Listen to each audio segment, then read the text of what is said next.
Hello again, everyone, and welcome to another episode of Damn You, Uncle Lewis, the Friday the 13th, the series retrospective podcast. But not tonight, because we are in the midst of doing a series of Friday the 13th, the series spectacular episodes, in which we explore the films of people who are tied to the Friday the 13th series, people who wrote for it, who directed it, who started things.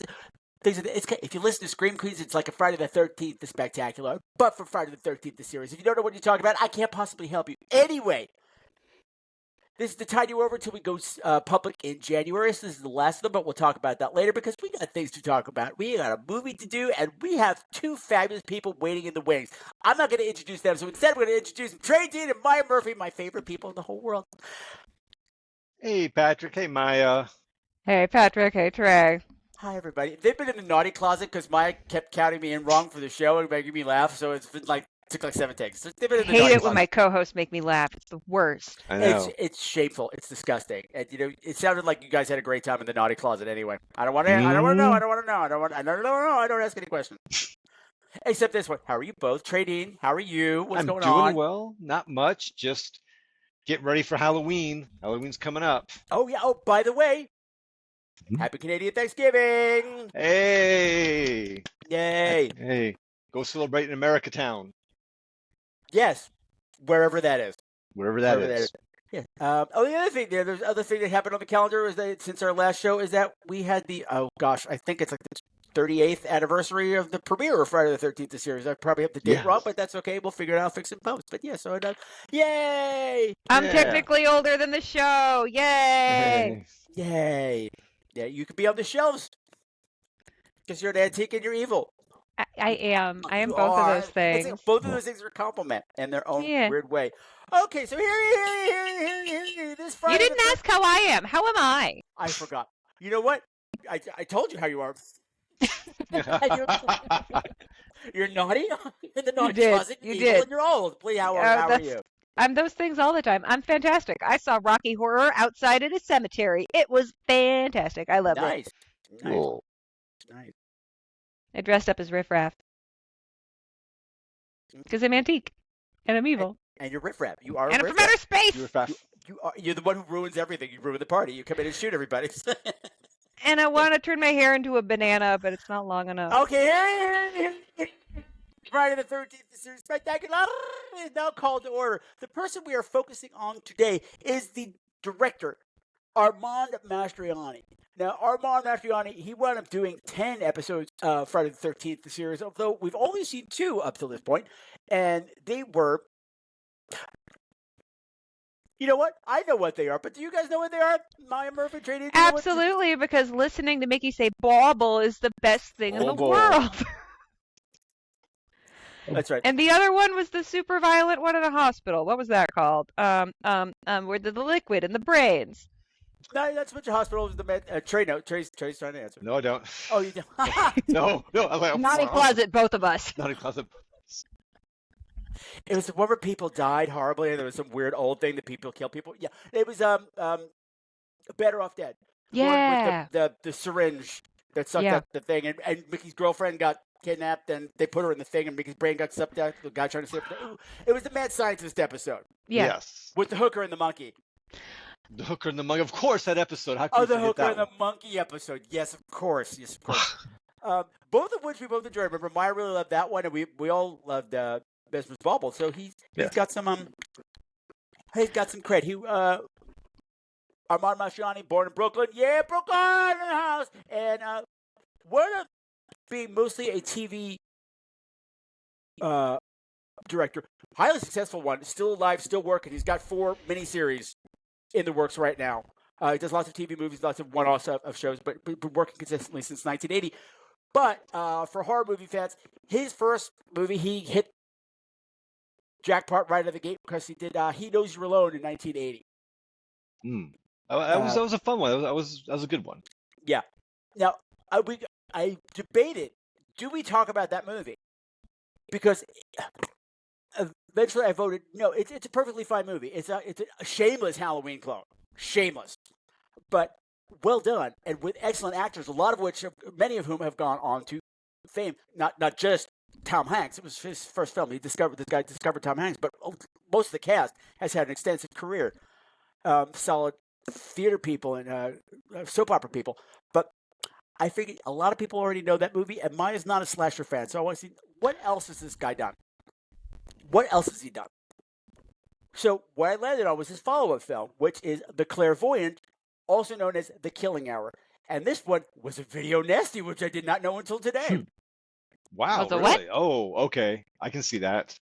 Trey, what's a video nasty? For those who Video don't know. nasty was in the UK in the 80s. They really they banned a bunch of horror movies, so you couldn't get them at all. Texas Chainsaw Massacre was one of them, and they called them the video nasties. And I don't know exactly like if they were completely banned and no one could see them in the UK. Do you know, Patrick? They were illegal. It was Illegal, illegal. okay. It was illegal to distribute them.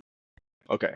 I mean, the extended final scene in this makes it really easy to ban. Yeah, Give That's me what I thought. grisly murders all day. I would rather watch the goriest, simplest slasher in the world than that scene. I get that. I totally understand that. But I made my call. And I still stand by my decision because I think there's a lot to talk. There's a lot of good stuff going on here. But anyway, we got ahead of ourselves. Trae Dean, you did it last time. Maya Murphy, what is the plot of The Clairvoyant / The Killing Hour? There is a woman who is an artist, and clairvoyancy runs in her family, and sometimes it takes over her hand when she's drawing, and she sees things, particularly recent murders. When she starts drawing murders again, she goes to the police and befriends a detective, and for some reason also his newscaster buddy, on again, off again buddy, to try and figure out what's going on here. Yeah, that's good. Trae, anything you want to add to that? No, this feels almost like The Eyes of Laura Mars, almost. Very much similar. so. Very much so. I was going to say that this movie it's not so much a horror movie, it's very much a gritty crime thriller of the era with some horror elements. Don't let the clairvoyant psychic vision thing fool you. You're not getting a horror movie. It is closer to Eyes of Laura Mars or any number. The woman in danger having psychic visions of her own killer was very popular in the late 70s, early 80s, and this is absolutely cashing in on that trend. What the things I liked, but I liked how gritty it was. Like, it's shot in New York City, and they used the city really well in this movie. And one of the things that I really liked about how they used the city is that I'm a real stickler, being a New York native myself. I'm a real stickler when things shoot in New York City, and people are going places, and you're going, your path makes no sense. I'm thinking famously On the Town. The 1940 Miles knows exactly what I'm talking about. In one musical number, they are all over Manhattan in like up, down, downtown, up, down, downtown. Like it would take hours, like days, to do the path that they're doing. But this all made sense. Everything tracked. I always knew where we were in town, which is a neat trick because it's 40-year-old movie. But I like that. I really liked our cop precinct. None of the cops were neat stereotypes. They were all different. The one who speaks Spanish is black. And I liked our precinct captain, who also for the nerds playing along at home, is Baron Harkonnen in David Lynch's Dune. I went stalking a little. Yeah, I was like, wait a minute, he's fantastic, and his resume's amazing. But our lead detective is in a bit of trouble because he's been spending some of his on-call shifts at the comedy club, trying to make it as a stand-up impression comic. We are treated to Woody Allen and George Burns and maybe a third guy I forget. Humphrey Bogart. I have no idea why this subplot's in the movie. It makes it more gritty and grounded. That like being a cop can't be fun. You got to find fun somewhere. No. But he's getting in trouble for it at work, and his boss is right to be angry with him. And he's also Baron Harkonnen, so that's cool. Oh, something I just want to throw out right now that I think is really interesting, which I just found out today, that was in Armand Mastroianni's IMDb biography, is that William Friedkin helped shape this movie. It didn't say how, and I couldn't find any information on what that meant. William Friedkin, who directed The Exorcist. Oh yeah. It feels like that. It's got that same kind of a feel to it. Now, Didn't Friedkin also direct Cruising? yes, it feels like Cruising too. It's like it makes if Eyes of Laura Mars met Cruising, you'd get this movie. Yeah. Circling back to something Maya said, not just your guy who played the lieutenant, the whole cop crew.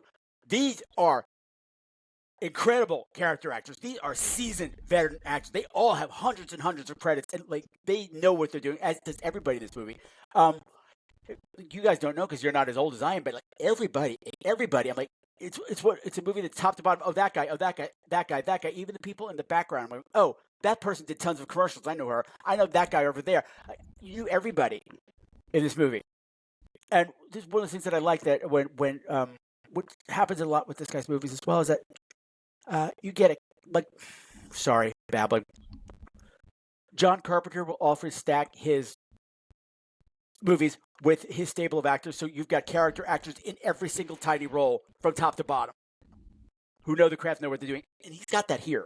Like, these are all trained theater people, and there's really wonderful things happening in tiny little roles, like the crazy lady at the police station wanting to get arrested. Please arrest me. I'm a very bad person. Oh yeah. I was transfixed by her. I did not stalk her because I'm lazy, but like absolutely, it adds to the groundedness of the movie. Just everything as a detailed texture. Yeah, and I love like the finale. Like when you find out that the big star of the movie is Perry King. Perry King. Yes. Who's Perry King? King is an actor in the 80s who was on Riptide, I believe. He was just in every made-for-TV movie, guest on soap operas, very handsome in a kind of blow-dried, bland way. But still, I mean, not bad. No, he's not. He's non-threatening and angular. No. Oh, I'd like to raise my hand and disagree here. I did find him threatening. Well, he is too handsome, and it becomes a plot point. And I was so happy to see something where the handsomeness wasn't just like a CW show. Everyone's angular. It was he's using it for nefarious purpose. Yes. But something that occurred to me now. But I enjoyed the movie. It's on Tubi for those who want to play it at home. We probably should have said that by now. But I got a lot out of it on the second time watch. Because, sorry, for those, it's 40 years old, but Perry King is the killer. We haven't even talked about the murders that are going on.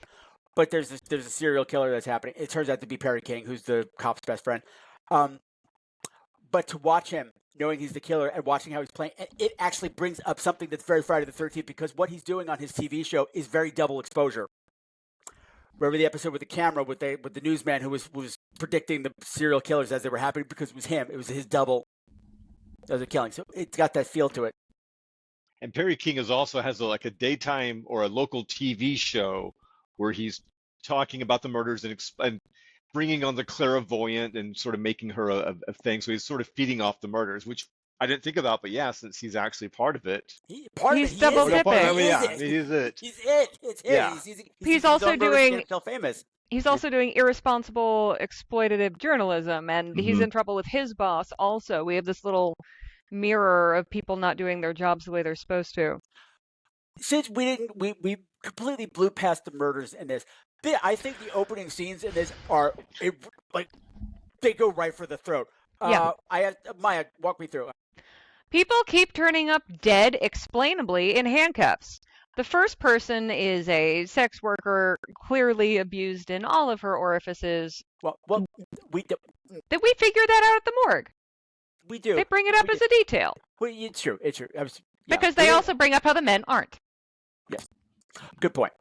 I was thinking in terms of just beginning, like all we know is from until we know that, which is. Oh, sorry, I'm skipping ahead.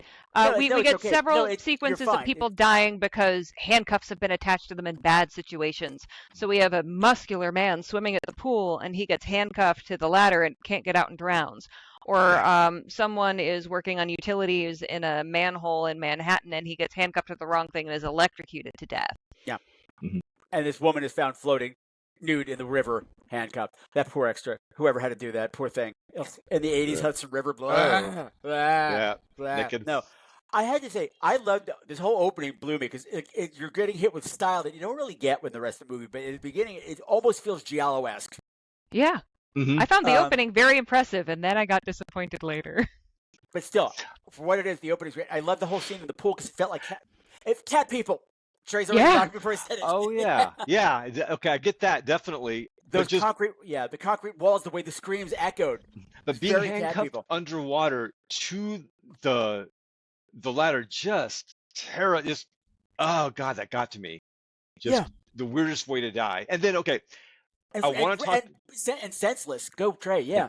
But then when they go to the morgue for that guy to talk about how he's died, that scene where the actor is laid out on the table naked as a corpse, but he has the left hand covering his crotch, and the camera angle is almost like looking like from the head down, so we're looking along the length of his body towards his feet, and we see a nude man with the corpse left hand just covering his crotch like he's a very shy corpse. And it's bush out, the hand covering just the genitals, just the left hand, and it was just and that camera angle is on the left side. It was just the oddest shot, and he's also breathing. I wasn't looking at that. It was a long shot. Maya. Give the man a break. It was. No, I thought that was all very shocking too. You're not used to seeing that in a movie, and the fact that it was such this long exposed shot with people that not even with all the cops standing around and not even really regarding him that much. It's just this naked dead man in the middle of the room that nobody's paying any attention to. It's weird. It felt like the actor didn't want to do the nudity, so the last minute he just was like, "I'm covering up my balls." I don't know. It just seems we have a surprise penis later on, so we have our penis. We get our penis in the movie. That's true. And that penis was completely superfluous. Like this penis would have made sense dramatically, but I think it would have been. They already got in enough trouble in Great Britain. Yep. But that was the one scene in this movie that was fun to talk about. Yeah. Depressing.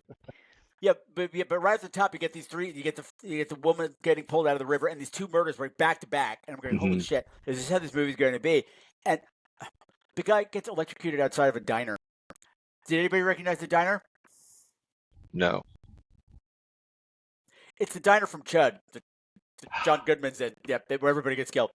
Okay, I need to rewatch that. Okay, the Chudina. Been a minute. Yeah, the Chudina. Chudina. It sounds like Vagina, but with chuds in it. I don't know what's happening. You got chuds in your diner. Yep. Oh, yeah. Since you brought him up, now we're getting into the cops and everything. And we meet our hero, Detective Weeks, and this is Norman Parker, and who I think he's a weird choice, but the perfect choice because he's not handsome. He's this goofy comedian guy, and again, 85,000 credits, all gritty New York roles like Prince of the City and things like that. Tons of soap operas. He was a regular on Edge of Night as this was running. Another World, and Search for Tomorrow, which is something I haven't heard of in a really long time. Search for Tomorrow is a really old ass soap, kids. That one, or Edge of Night, and, which had Lori Loughlin on it at the time. What? Yeah. But I do want to bring this up because it's stupid. And two things. First of all, he got his career started on Dark Shadows, the original Dark Shadows. Yes. He had a 5-episode stint as a headless man. Okay. What's that audition like? How can I run the time on his heavy head? Well, so for auditions, did you have to turn in a headshot? Really, was it really you? Was it? Oh, Trae. Zing! Zing! Point awarded, Trae. His headshot for probably just be blackface paper. Well, just everything, but he's like, the suit and everything, but just the head's cut out. But here's the thing. Going into this movie, I was told by a listener of the show and known Canadian, Tara Gardner. Hi, Tara. I'm going to rake you across the college and say, oh, that guy. He was the kangaroo guy on Math Patrol. Math Patrol was a children's television program in the 1970s where these detectives would go in and solve math crimes. And one of whom happened to be a kangaroo. And it's a man in a kangaroo costume. And I said, it looked enough like him that I believed her. I believed her the whole movie. And then when I looked up at IMDb, it was a lie. It was He has many, many credits. He's the headless man from Dark Shadows, but he's not the kangaroo detective man from Math Patrol. You lied to me, Tara Gardner. And on Canadian Thanksgiving. Rude. Oh, you can't trust those Canadians. That's why they'll never be free as a bird or a turkey. I don't know what's happening. The whole thing with him being a stand-up comedian is so weird and so strange that I hate it and I love it at the same time because it is such a quirky, odd choice that it made me wonder, was this based on something? Was this a book? Not. Yeah. Can we talk about the writing? Hold on. I just want to Okay. say, but it does give us what might be my new movie. What's the word I'm looking for?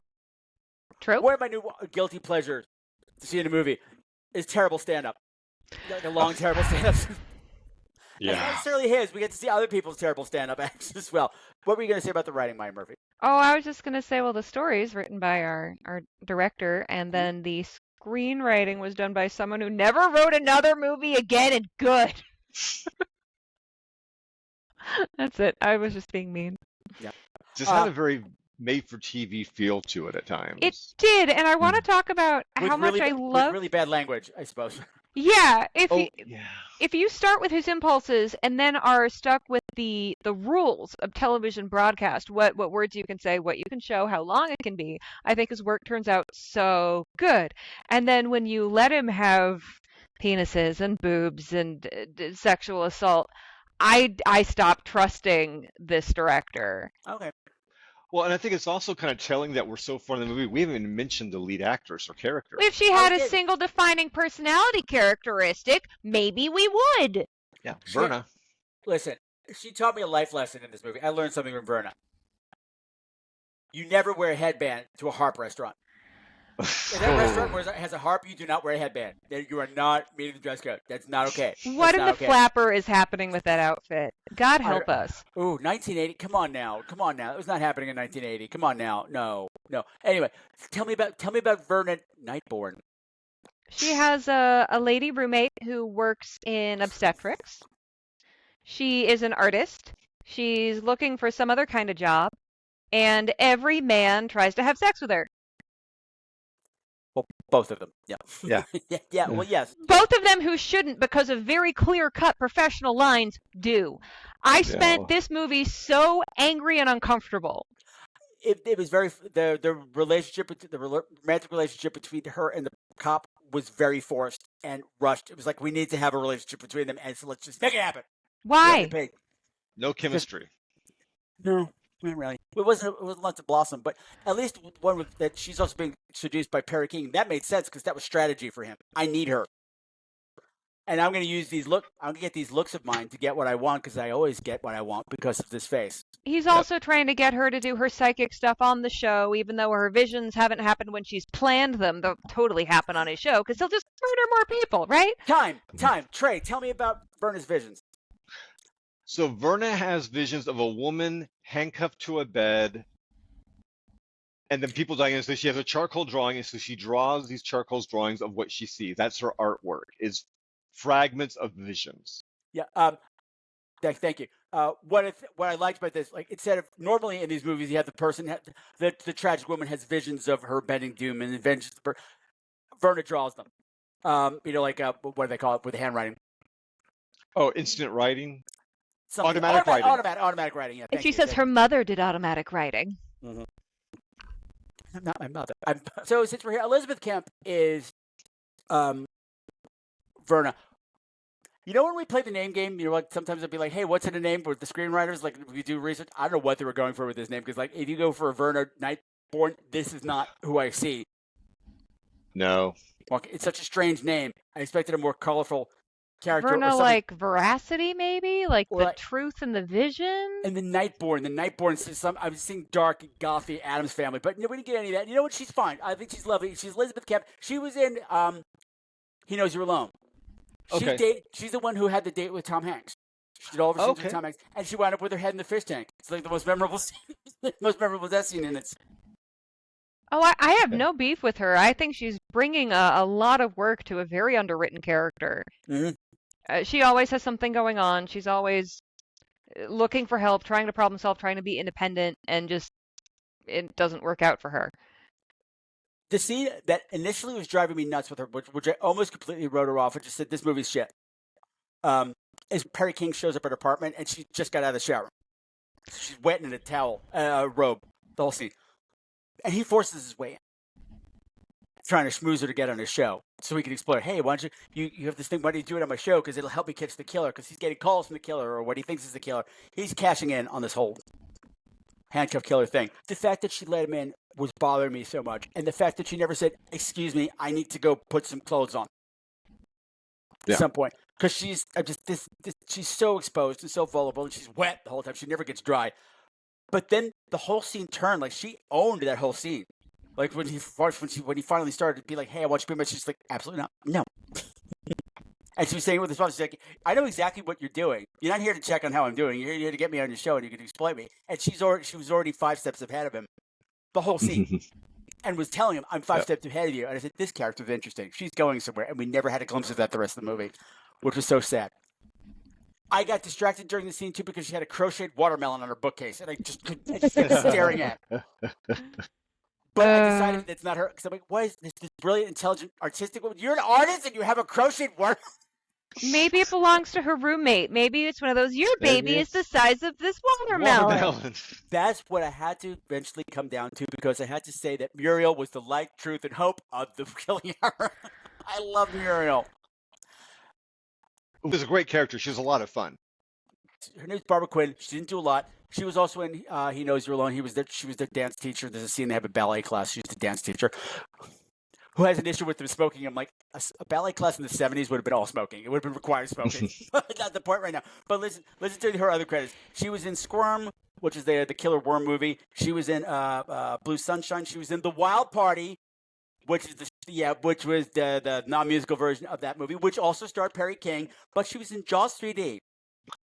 Okay. Ooh. There you go. Wait, how's this for credit? She was in Jaws 3D as Anxious Tunnel Person. Anxious. 3D, the one with Michael Caine. But No, that's 4. There's the one with excuse Bess me. Armstrong and Dennis My bad. Quaid.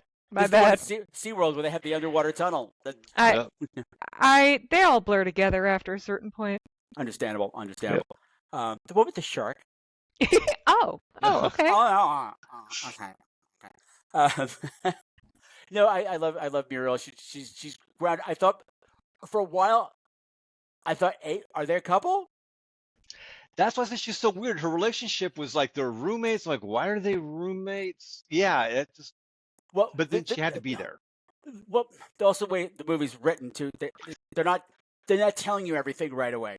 So like, they don't explain the relationship. They don't explain what she's drawing. They don't explain a lot of things. They let you catch up. So they dangle things. That's fine. That's fine. Just the way the movie's structured. They want you to puzzle things out. They want you to be going, "Who's this woman? Why are they together?" But they look so much alike in haircut and build. Like, is she gonna get? The haircut and build thing was weird. I thought maybe a certain plot point, like I'm like, "Oh, Muriel's gonna get killed because she's." Oh yeah. Varney's gonna kill the wrong one by mistake. But I love that trope. He killed her anyway, though. God damn it! Yeah, well. Justice for Muriel. Or Muriel. Yeah, her death was kind of disturbing. Yeah, I didn't like that. I mean, it was fine, but it felt kind of mean-spirited. Which killing a character is mean-spirited, but I just.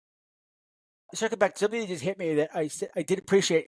Something I made a mental note that I did appreciate that unlike most of these type of movies, the women in jeopardy, particularly these gritty New York City crime dramas, and the women in peril that have vision, it's not women that are the focus of the killer.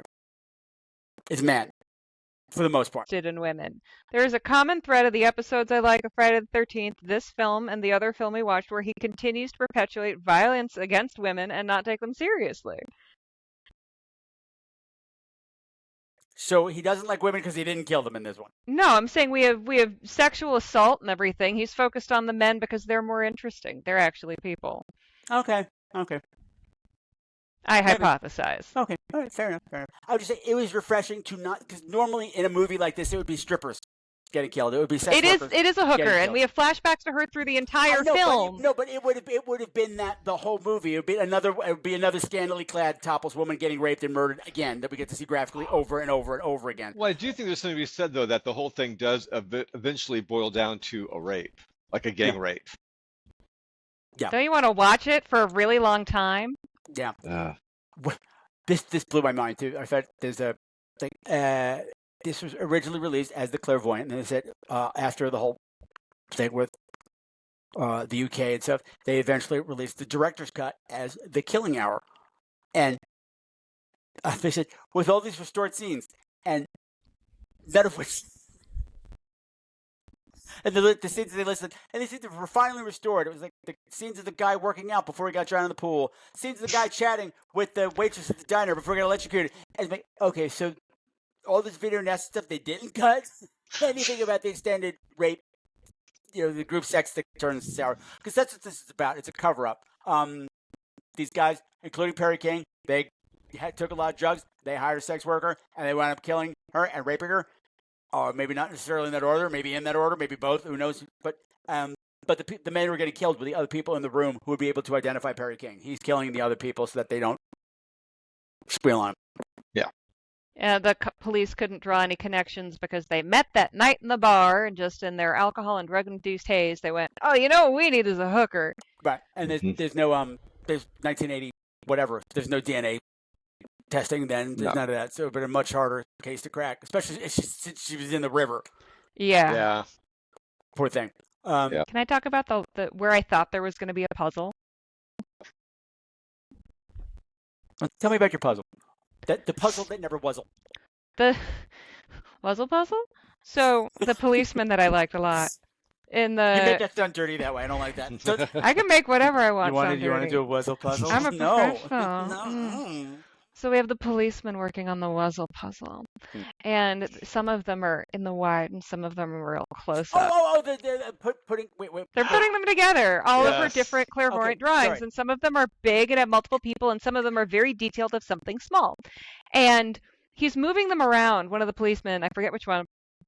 And he's organizing them by type, which ones are super close up and which ones are further out. And they have these big, bold lines through them. And I'm like, they're going to put the pictures together. They're going to come together and it's going to be a whole scene and it's going to make sense.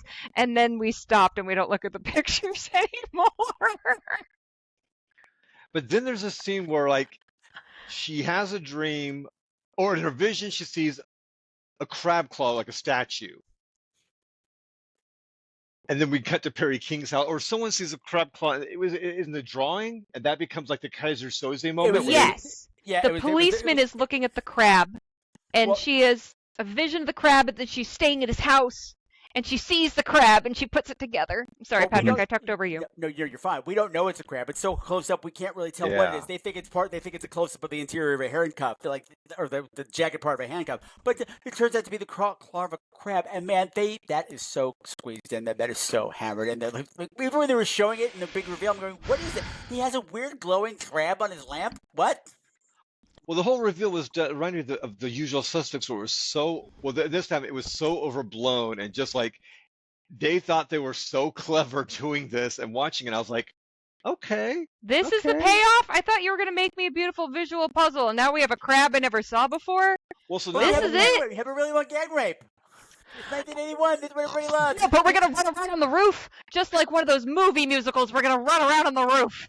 But the thing is, she's a clairvoyant, so You she get billowing, draws. get billowing. Sorry, Trae.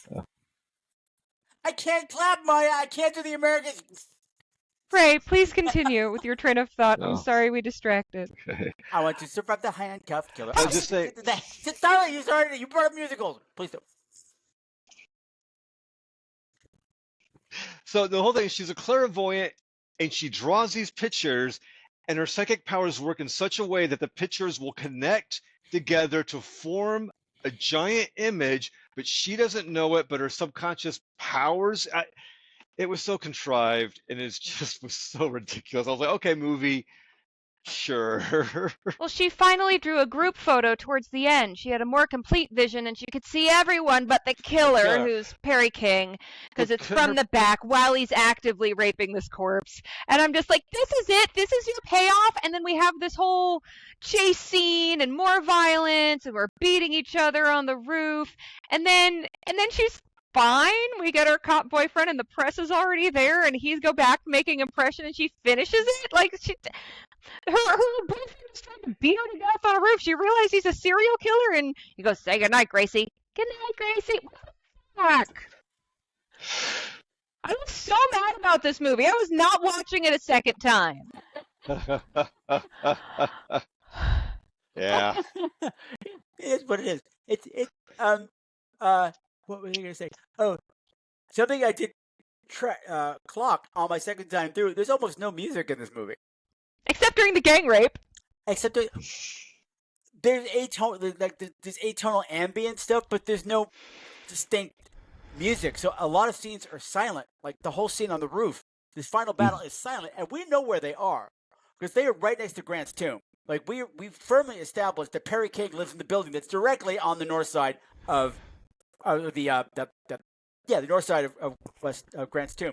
So I know exactly where they are, which makes sense. Like that's the area with all the cliffs where he's kayaking. I'm like, this all tracks. It's exactly what it looks like up there. And they're having this final battle on the roof with all the laundry flapping, and that's all you can hear is the flapping of the laundry. There's wind and flapping. There's no car honking. There's no traffic noises. There's no sirens. There's nothing. And the West Side Highway's right there. I mean, it would be a living part of the thing. So they made conscious choices to make things silent, which is weird. Because I said this movie would have been totally different had it had a Giallo soundtrack. Like, had you had Goblin behind it, it would have been a completely different movie. Like, if you changed nothing else, or you just had a Goblin soundtrack behind it, it would have been a very different vibe. Because you would have that intense opening, it would have carried through a bit more. But they made the weird choice to leave everything quiet. I don't mind that for a fight scene. It brings the threat of violence. Hearing that and the rustling because no one's coming to save you. Traffic means life. That's hope. I'll give them that. You're so far removed and above everyone that you're not really part of the city anymore. You're isolated, so no one's going to help you. Yeah. No, I get that. No, I totally get that too. But it's a weird choice. Like when you realize where you are, like I should be hearing something. But I noticed that even earlier on the second time during the pool scene where the guy's being dragged, there's nothing. Yeah. There's maybe a little rumble underneath it, but nothing to tell you how to feel. There's none of that throughout the movie, which I think is an interesting choice, but also is a detriment to the movie because it feels slow. It does. But I understand what they tried to make it gritty and real. I like the movie for what it is. I thought it was a vibe. It's a vibe of a certain. You know why I like it? And this sounds weird, and it just occurred to me because I understand this era because when I was growing up, I just had this conversation the other day with somebody too. That when I grew up, you know the movie Lady in White, the ghost story. Yes. Lady in White. I was having a conversation with somebody then, and when I had guests on to talk about it, they really couldn't understand the movie. They couldn't get past the fact that it was this warm, fuzzy, nostalgia Spielberg-like movie that was loving memories of this family, good times in the 50s, and then on the other hand, there was this child rape murder story, grisly thing happening. They couldn't understand. How can you make a movie about both those things? They don't go together. And I said, okay. One of the reasons I love that movie is because it reminds me of my childhood because I grew up when Son of Sam was on the loose. And that just is so woven into my childhood. And it was a different era with that was the era of serial killers where they were in the news all the time and not the way they are now. Now they're always making news because there's another Netflix series coming out about them. They've already happened. They've already been solved. You got the podcasts that are obsessed with them and things like that. But then it was for real happening. So I have memories like, oh yeah, I remember that night we all went to the park and Snoopy Come Home was playing and we all got ice cream and that girl got shot up by the high school. Yeah, remember that? It's just a woven in there. And this movie reminded me of that. Like, there was all these horrible things happening, but also, oh, yeah, I also work at a comedy club. Yeah. Yeah. I think if I had seen oddly comforting a fully fleshed out woman taken seriously once in this film, I could have gotten to that place. She had a headband. Yeah, I said taken seriously. You gonna take anyone serious in that headband, Patrick? There was a harp. There was a harp and a headband. 2 bits. I got nothing. I invoked Roger Rabbit earlier, so that's on me. I'm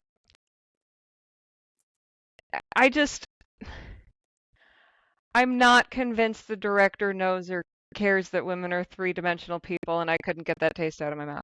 Okay, fair enough. Yeah, and I don't think He Knows You're Alone would have helped you. Nobody was a 3-dimensional character. No. Slasher movie, but I mean, they're.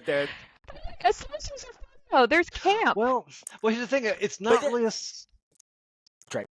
I wouldn't call it a slasher movie because it's of that era because it doesn't have teenagers. It's a bunch of killings, but actually has a plot. Because it was filmed before the slasher was really defined, so people wanted to make a slasher film didn't know what to do for a plot, so they would use like a detective story or coming from a detective angle, and that's what that is. He knows you're alone. It's about a series of murders, but it's about the cops investigating it and an adult woman getting married. So you had adult characters, like My Bloody Valentine had adult characters in it.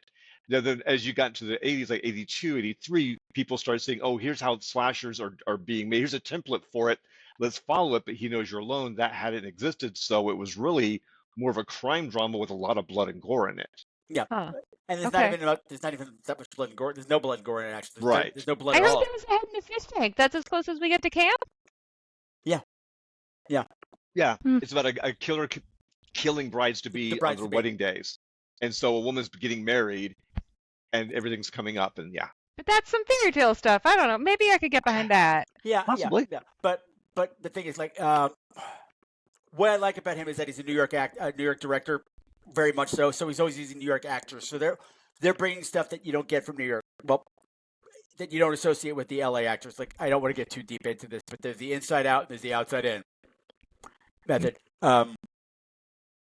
Most of the New York actors are coming from theater, so they build from the inside out. They're like, what's going on the inside? That's going to affect how I move and how I talk and things like that. So I'm building this emotional thing first. Whereas if you're working in film, like on the other coast, you don't have that kind of time. Actually, I have to get at what's going on the surface first, and then like work on the other stuff. A theater actor will have 6 weeks to rehearse a thing, but you might only have like 3 hours. You have 3 takes to rehearse a scene in a movie. So the performances are richer than you get in a normal slasher movie. They're still the same bimbos that you always get, even the fact that 25. But Trae's absolutely right. The slasher wasn't a thing yet. So he's aping Halloween 100%. But that wasn't a slasher either. So because it wasn't a thing yet. Anyway, one of the things I wanted to bring up that I thought was great, I saw it in an interview with Armand Mastroianni. And he was talking about his follow-up movie to this, The Supernaturals from 1986. Trae, what's The Supernaturals? Oh, okay. Starts off in this Confederate War where a bunch of the North is captured by the South, a little group team, and they're murdered, basically. And then we go flash forward to modern time where the military is having some sort of training session in the same woods, and they come across the ghosts of the Confederate soldiers and a ghostly woman who kill them off. It's a movie.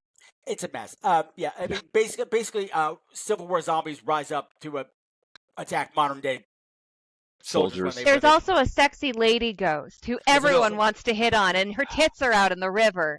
Yeah, Yes. but she is styled like an 80s bank teller. Yes, she is. She's a ghostly 80s bank teller. There's nothing Civil War about her hair or her outfit. And Maxwell Caulfield is just a year out of Grease too, and he falls in love with her, which she looks like an 80s bank teller, like someone's mom. She gives mom vibes. Hey, say no more about him. Moms love Rex Manning. Yeah, well, he likes Maxwell Caulfield likes older ladies. I was just going to say Matthew Caldwell famously loves the older woman, so this tracks. Totally tracks. But the reason I bring this up is that he was talking about the Supernatural. Said the reason I got this gig, they contacted me after the Clairvoyant came out, and they said, we loved what you did. We want to do this movie. We have this idea. We have a script. It's all ready to go. And we want that feel. We want that grit that you brought to it. We want that realism. We want that. We want this Civil War zombie to feel like it was made by a New York director and have this. They had this. They wanted this whole vibe. That vibe of killing her. And, then he got there. It's like they had no money. Nobody knew what he was doing. Everybody was on cocaine. The script didn't exist. Nothing. So the ground opens up, a light shines out of it, but then we fall into a hole. And well, the hole's real, but also it's fake. It's where the zombies are, but also it's a bunker. Famously, trench warfare, the Civil War. Yeah, but still, they hired him to do the specific thing, and so he said, "Okay, I could do that." And then when he got the script, he's like, "Where's the script? Where's anything? Where's I hired all these people that are on my team." It just sat in production hell forever. Wow. It reminded me in my own way. It reminded me of the stories that he was telling. Reminded me, Maya, of the stories of your little Russian rock opera thing. The stories sound like the rock opera. It sounded like everybody on the other side was inept, and it was there's nothing I can do. And the thing is, I mentioned before we started this, like the Supernatural was going to be big. It was supposed to be big. It made the front cover of Fangoria in like 1983. Wow. But then it didn't come out, and it didn't come out. and it didn't come out, and it didn't come out, it didn't come out, and then when it did, it just came out with a because it was But Trae. Well, the effects weren't. You couldn't see them that well, but they're done by Mark Shostrom, who went on to do Nightmare on Elm Street Part 2 and a very good, special effects artist. So, and it has LeVar Burton, Nichelle Nichols in it. The whole cast, top to bottom, is quality cast. Like not the woman, the ghost woman, but the other woman in this troupe is Talia Balsam. The woman who's also almost raped. Yes, Talia Balsam, who I adore. Talia Balsam is Barton Balsam's daughter. Melissa Barton, the detective from Psycho who gets stabbed in the stairs. Talia Balsam was in everything in the 70s. She's a TV presence. She was, in my mind, she was like one of those cool girls like Kristen McNichol and Jodie Foster that I wanted to hang out with. I'm not saying she's a lesbian, but she might be. I don't know. But she wound up on Mad Men. She was on Mad Men for the last 3 seasons. So she's still around. She's still acting. And I love her. The whole cast is quality actors, and they have nothing to do. No, they have nothing to do. Like, nothing they're doing makes any sense. And you're just going, you got Nicole Nichols and LeVar Burton in the same movie, and you just gave them nothing to do. Well, nothing. But it wasn't fun. I didn't make this required viewing for them. For you guys as well. It's hard to find, and I said these 2 Trekkies, they're going to want to see this based on who's in it, and they're going to be mad at me. But I warned them. I'm like, it took me 3 days to watch it. It's not a good movie. My cat helped me. Nora kept me nice and grounded. Honestly, it upset me less than The Killing Hour because it was messy, and then it could be like, oh wow, these zombies, the lights are going. We're still staying in this area for another day. Good job, script. Are they ghosts? Are they zombies? Are they gombies? Are they Zos? I don't know what's happening. There's no rules.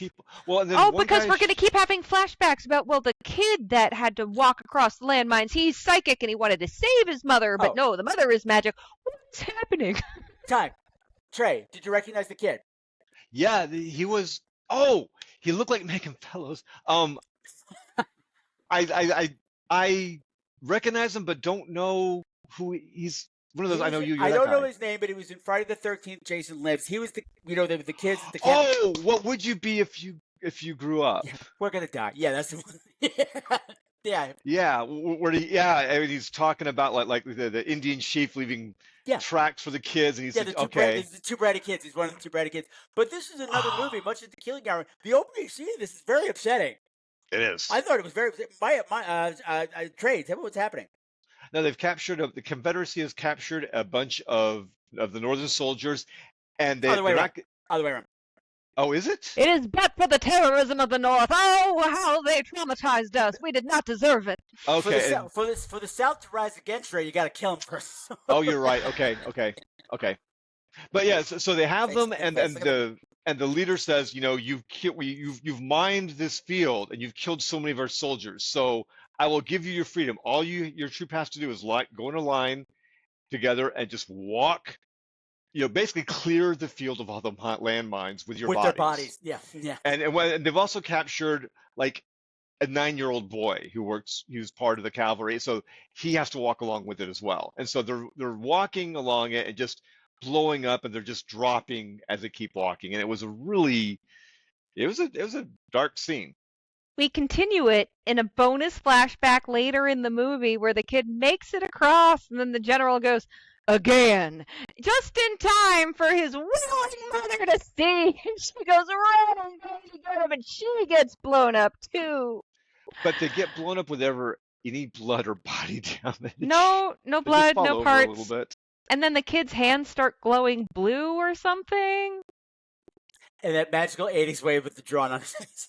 Yeah. Good stuff. What I loved is when one soldier, I guess, is tricked by the ghost to think that one of his other fellow soldiers is a zombie attacking him. So he shoots them, kills them, and then they're arguing for a few minutes, and then all of a sudden Nichelle Nichols starts yelling. I'm like, oh, his sergeant was right next to him when he slaughtered one of his troop members, and she doesn't speak up for the next 30 seconds because it's not her line. This movie was just ridiculous. She's the commander of the troops. They're on a training mission, but she seems to have they don't respect her at all. And something tells me at that point, Nicole Nichols is like, I'm just going to say my fucking lines. I just want to go home. I just get this done. We've been out here for like 6 weeks. Yep. It's Money, supposed to be 10-day please. shoot. Yeah. Yep. You're gonna film us marching around some more. Like there's so much marching around. There's just so much pointless marching around. Oh, but anyway, that Supernaturals was not on the list, and it's a terrible movie. It's very hard to find, and so don't find it. It's bad. It's on Good for a YouTube. reason. If you wish to find it, it's Oh. on YouTube. It's a rip of a VHS. You can barely see anything. Takes you back to the 80s. Why do you want to hurt them? Why do you want to hurt them? Why do you want to? I have You to pass watched it on. They have to watch it. You know they're gonna find Like it the 'cause ring! Like the ring, Patrick! It's a podcast. When you tell people something sucks enough to watch it, they immediately go, "Oh, that sounds great," because they're weird. Why are people so weird? It's such a weird Well, thing. Yeah, you're normal. I want them to watch good things because life's too short. Why waste time on bad things? So we're doing a double feature of The Killing Hour and The Supernaturals. Why? It was not a double feature. The second feature was optional. You did that to yourselves. I said you don't have to My watch it. Post-it I has told- both, but the Killing Hour has an asterisk, so I don't know. Looks like a double Look, feature to we me. had to talk about something. We featured his work, and now we've shredded him, and we're gonna be stuck with him for another 8 episodes. We're gonna be stuck with Marco. Oh, our friend Marco for another 8 episodes. Maybe he'll get better. You know what? Well, actually, I like his TV episodes. I think he Very does good. well within the constraints of television. he does. If you take away his cursing, if you can't go on over long, I think he makes compelling TV. And he's been working mostly in television since. Mhm. Maybe he's just better suited there. I don't know. Well, the But Supernatural I something also wasn't like. his I also fault. like that. I also like that we made up this whole thing for him that we don't know if it's I don't know if it's I don't true, know but either. also it's entrenched in society. The patriarchy is thing, and the 1980s or early 1980s was not Yeah. great, and that spawned second wave feminism. I'm not saying he's doing it intentionally. I'm saying it's an oversight that he couldn't have a single goddamn fleshed out female character. But he did have a crocheted watermelon. And isn't that what's really important? Well, no. Oh. What's really important is something that my mother told me, and that cropped up while I was watching this. She told me when I was really young, and it stuck with me. Never trust a man in a bow tie. Perry King's signature Bow tie. costume piece, and he's always wearing a bow tie so much it's part of his logo for the TV show. And it's absolutely right. Shouldn't trust him. And my acting mentor always said, an actor who chews gum as a choice, not a serious actor. Ooh. Perry King's chewing gum the whole movie. But he looks hot. He's very hot. He's tight and tan. His clothes are off a lot for no reason. Oh, forget about it. Hold on. This is the most important thing, and I don't want to forget about it. Do you know who else was in this movie? Who? Snooki. Snooki from Jersey Shore? No. Snooki played the dog of the Snooki's God the name damn of the dog. it, Patrick. It was the last credit, and Snooki. I was like, what? Oh, it's dog. Okay. I just... Trae Okay. believed. I was gonna say is that in the scene with where the prostitute, where they're having their way with her, all of them look so unenthused and bland, and it's like all the hair is blown dry, and it's like a bunch of JCPenney mannequins just stacked along, like bland, like watching this, and it was just the weirdest thing. It's a drug-fueled orgy and no one's sweaty. No one's having fun. It's like a JCPenney gangbang. There's something about that made it worse for me. Mhm. I'll tell you why. What it's akin to is something I talked about on the show before. When I went for my 21st birthday, my friends took me to a strip club. Strip club. Aw, Me too. Because that was fun. That was fun. yeah. And I said, you know what? It'll be fun. It'll be a rowdy, good time. It'll be raunchy. Everybody be cheering. He was dead silent the whole time. And it was eerie and creepy. And that's what it reminded me of. Like, that made it so much sicker. Like, this is perverted that nobody's enjoying themselves. They're just staring and waiting. It felt ritualistic. Thank you. And also, this movie is, I have to recommend it as someone who survived the 70s. And it is a cornucopia of members-only jackets. It is like the entire members-only jacket fashion line. And Perry King's has got the best one, like the one that ties in the middle. It's gorgeous. Love it. Love it. Love it. Love it. I'd wear it in a second. It's a festival of members-only jackets and rayon toupees. Yeah. Of headbands and harps. Of chewing gum and bow ties. Something for everyone. It's a moment Not in for time. me. Not for me. I'm out. I can't recommend this one in good conscience. I'm taking the watermelon and I'm going home. Yep, me and this crocheted watermelon, we got a date. Everyone else in that movie, they can stay in the river. Muriel, come with me. Come on. Muriel can stay. Muriel, me, Muriel's and the fine. watermelon. All right. So that's it. Yeah, all right. I think that's going to wrap it up for this. I think we've said all there is to be said about it. I liked it. They didn't like it. You can watch the movie. It's on Tubi. Decide for yourself. But you know what you're in for. And we spoiled the ending. So there's that fun thing there. I've decided, in my infinite wisdom, when Scream Queens first went off the air and I was trying to figure out how long things are going to take for Damn You Uncle Lewis to go public, I foolishly speculated we'd be able to do this by October. No, most of you know this already. And, it's October right now, and we're close. But we've set the date. It's going to be coming out. We're going to be going public in January, which means, what am I going to do for you guys to fill the space between now and Christmas? I think my gut is telling me another 2 of these Friday the 13th series spectacular episodes are going to get a bit much. You're going to... Are you really coming back? Or just keep doing these? Just Scream Queens Light? No, it's not Screams Light. We're doing something new here. And also, I miss talking about our gang, guys. I miss Mickey. I miss the shenanigans of the show. So, for Thanksgiving, we're going to do one more episode. Yeah. Yeah, we're doing a Wedding in Black, in which old friends from the past suddenly materialize in the same day, for completely non-nefarious purposes. And it has nothing to do with the mysterious snow globe that arrived in the mail. Oh, not at all. Okay. No, nothing to do with Good that. to know. Yeah, so for Thanksgiving, we're going to take you back to Curious Good for one episode. So, from all of us here at the Very Curious Shop, thank you so much for listening and joining us on this crazy little journey. I hope you all are staying safe and staying healthy. And oh my goodness, wait a minute. There is one more thing that we've got to say before we go. Damn you, Uncle Lewis! You're involved in this somehow.